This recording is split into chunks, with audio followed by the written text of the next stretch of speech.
16h-18h sur Europe 1. Stéphane Bern et Mathieu Noël. Historiquement vôtre. David Castello-Lopez est avec nous comme chaque après-midi. Il nous emmène aux origines de ce qui fait notre quotidien. Alors parfois, quand c'est le béton armé, c'est moyennement notre quotidien. Là, aujourd'hui, c'est vraiment le quotidien de tout le monde. C'est la carte de crédit. Oui. Quand j'étais petit, j'avais pas vraiment compris le principe de la banque. Pour moi, les banques, c'était juste des grandes tirelires. Vous voyez, je voyais pas l'intérêt. Je voyais pas à quoi ça servait d'y mettre son argent plutôt que de le garder chez soi sous forme trébuchante. Et puis il y avait aussi ce truc, c'est que mon père me parlait des banquiers comme de gens très très riches. Et alors là, c'était complètement incompréhensible parce que pour moi, les banquiers, c'était les dames que je voyais au guichet de l'agence CIC des Batignolles et qui avaient pas l'air riches du tout. Et je me disais, c'est vrai que c'est un métier important d'encaisser l'échec des gens, mais quand même c'est bizarre qu'ils soient riches. Je veux dire, c'est pas une valeur ajoutée non plus incroyable. Et puis il y avait aussi tous ces folklores liés à la banque et en particulier celui du paiement par carte. On plaçait la carte dans un sabot, vous vous souvenez ? Oui. Et puis par-dessus, on mettait un papier carbone et la caissière du G20, elle faisait une sorte de glissière, elle faisait coulisser une sorte de glissière. Voilà, schlac, et ça faisait l'empreinte. Mais vous avez connu ça aussi, c'est pas possible. Jamais de ma vie, mais pourquoi ?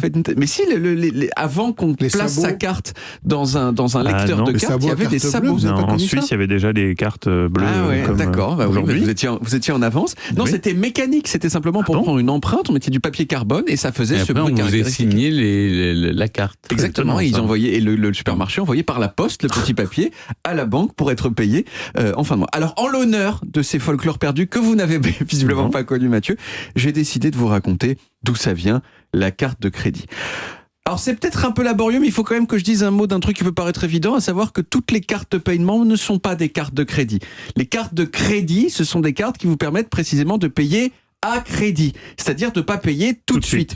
Je suis au bar, je vais acheter un petit shooter de schnapps, je donne ma carte au monsieur du bar, la banque paye le bar, mais moi, l'argent du schnapps ne m'est prélevé qu'à la fin du mois. Et pendant tout le moment qui s'écoule entre l'achat du schnapps et la fin du mois, j'ai profité du schnapps sans techniquement l'avoir payé. Aux États-Unis, ça va même encore plus loin parce que chaque mois, vous pouvez décider ou non de payer la somme que votre banque vous a avancée quand vous avez fait l'achat du schnapps. Vous pouvez dire à la banque, non, je payerai le mois prochain, encore. Et la banque vous dit, ok, en revanche, le mois prochain, vous devez payer le prix du schnapps, Et les intérêts. plus 20% d'intérêt, plus 20%, 20%, d'intérêt. oui. Et le mois suivant encore, vous pouvez encore dire à la banque, vous savez quoi, je paierai tout ça le mois prochain encore, parce que je vais avoir une belle rentrée d'argent prochainement, un gros coup, je vous dis, je vais payer. Et la banque a dit, ok, pas de problème, mais il faudra payer encore 20% de plus. Non pas 20% de plus que le prix du schnapps, mais 20% de plus que le prix du schnapps, plus les intérêts du mois précédent. pas Et intéressant. c'est comme ça que, simplement avec une carte de crédit aux États-Unis, on se retrouve avec des gens endettés jusqu'aux yeux qui vont mourir sous des ponts. Il y a eu, c'est triste, mais c'est comme ça. Il y a eu des ancêtres à la carte de crédit, c'était les jetons de crédit numérotés. Les magasins, ils vous donnaient un jeton avec un numéro, et quand vous veniez acheter des trucs, vous montriez votre petit jeton avec le numéro, on disait, le magasin disait, ok, toi je te connais, tu peux payer plus tard, je note ta dépense sur un carnet.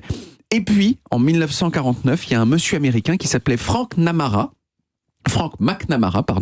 et qui a dit, et si j'inventais une sorte de club, un club avec une carte, et je vais voir plein d'hôtels et de restaurants à New York qui n'ont rien à voir les uns avec les autres, et je leur dis, les gars, si un membre du club vient chez vous avec sa carte, faites-lui crédit, et nous, on vous paye à la fin du mois.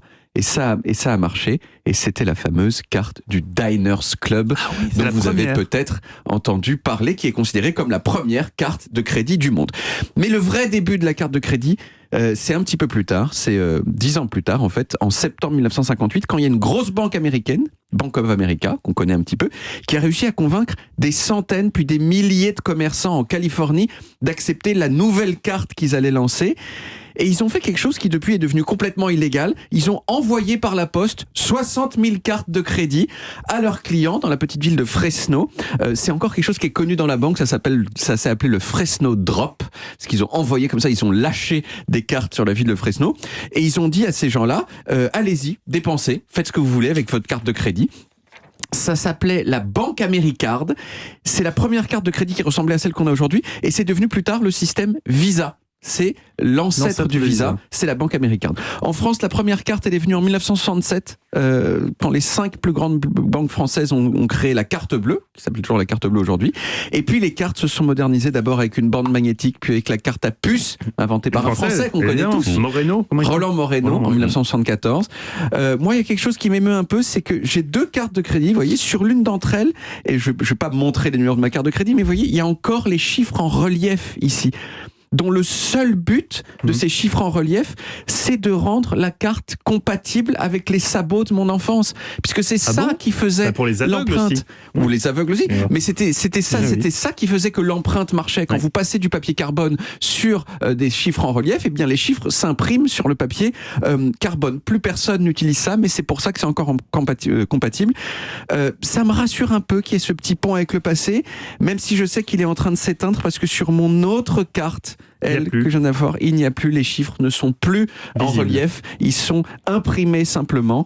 Ça me rend légèrement triste, mais c'est pas non plus une tristesse très grande, mais c'est une petite tristesse, voilà. Puis surtout, la carte de crédit va disparaître complètement de la circulation. Oui, maintenant c'est le téléphone. Le téléphone ou les empreintes digitales ou ou les yeux. Enfin, disons que c'est des versions virtuelles de la carte de crédit. C'est la carte de crédit physique qui va disparaître, mais quand vous avez dans votre téléphone, c'est finalement la même chose, bien sûr, sans le morceau de plastique, quoi. Merci David. On retrouve les origines en podcast sur toutes les applis audio et en vidéo sur YouTube, Dailymotion, et sur le site europe1.fr.